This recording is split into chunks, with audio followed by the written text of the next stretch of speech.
Cinema టికెట్ల ధర పెంపుపై మంత్రి కోమటిరెడ్డి వెంకటరెడ్డి తీవ్రంగా స్పందించారు.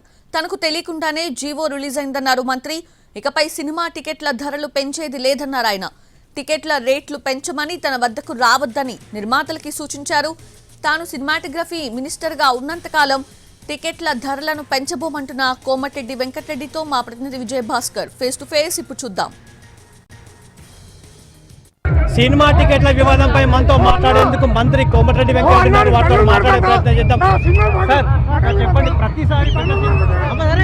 ప్రతిసారి పెద్ద సినిమాలు రిలీజ్ అయినప్పుడు సాధారణంగా వివాదాలు తలెత్తుతున్నాయి. సినిమాటోగ్రఫీ శాఖ మంత్రిగా ఏం చెప్తారు?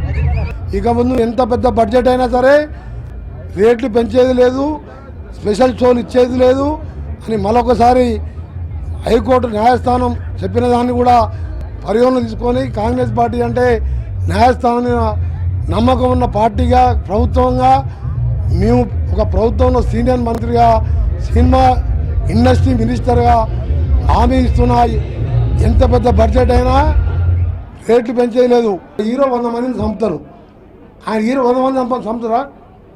అసలు దానికి బడ్జెట్ సినిమా పెట్టి టికెట్ పెడితే సినిమా చూసేదే పేదోళ్ళు.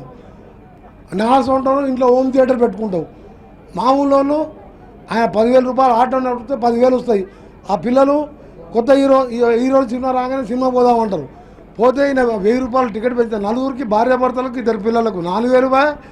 చిప్స్ థమ్స్అప్ తాగితే 500 రూపాయలు బిల్లు ఇస్తున్నాడు. కామన్ మ్యాన్కు ఇలా మేము పేదోళ్లకు సన్న బియ్యం ఇస్తున్నాం, రేషన్ కార్డు ఇస్తున్నాం. ఆంధ్రాలో పెంచినట్టు తెలంగాణలో నేను మినిస్టర్గా ఉన్నంతకాలం కానీ ఇక ముందు 15 ఏళ్ళు మేమే అధికారంలో ఉంటాం. ఎట్టి పరిస్థితుల్లో ఇక ముందు పెంచేది లేదని నిర్మాతలకు చెప్తున్నా, హీరోలకు చెప్తున్నా. ఎవరు నా దగ్గరికి సీట్ల రేట్లు పెంచమని నా దగ్గరికి రావద్దని పత్రికాముఖంగా అందరికి కూడా తెలియజేసుకుంటారు. సమ్మిట్లో 3 రోజులు మా రోడ్ల మీద, బాంబేకి వచ్చిన సినిమా ఇండస్ట్రీ మీద ఒక కొత్త స్టూడియో పెడుతున్న అజయ్ దేవగన్ హైదరాబాద్ ఫ్యూచర్ సిటీలో. దాంట్లో పెద్దకుండా 2 రోజులకెళ్ళి ఎలక్షన్ ప్రచారం ఉన్నా నిన్న జరిగిన విషయం నాకు తెలియదు కాబట్టి రాత్రి హోమ్ సెక్రటరీ గారు నాకు మాట్లాడితే ఇక ముందు మీరు అప్లికేషన్ తీసుకోవద్దు, నా దృష్టికి లేకుండా ఎవరు మీరు పెంచొద్దని చెప్పి హోమ్ సెక్రటరీ కూడా ఆదేశాలు ఇవ్వడం జరిగింది. గవర్నమెంట్ ముఖ్యమంత్రి గారికి కూడా చెప్పడం జరిగింది ఇక ముందు పెంచేది లేదని చెప్పి. కెమెరామెన్ బాలుతో విజయ్ భాస్కర్ టీవీ, నల్గొండ జిల్లా.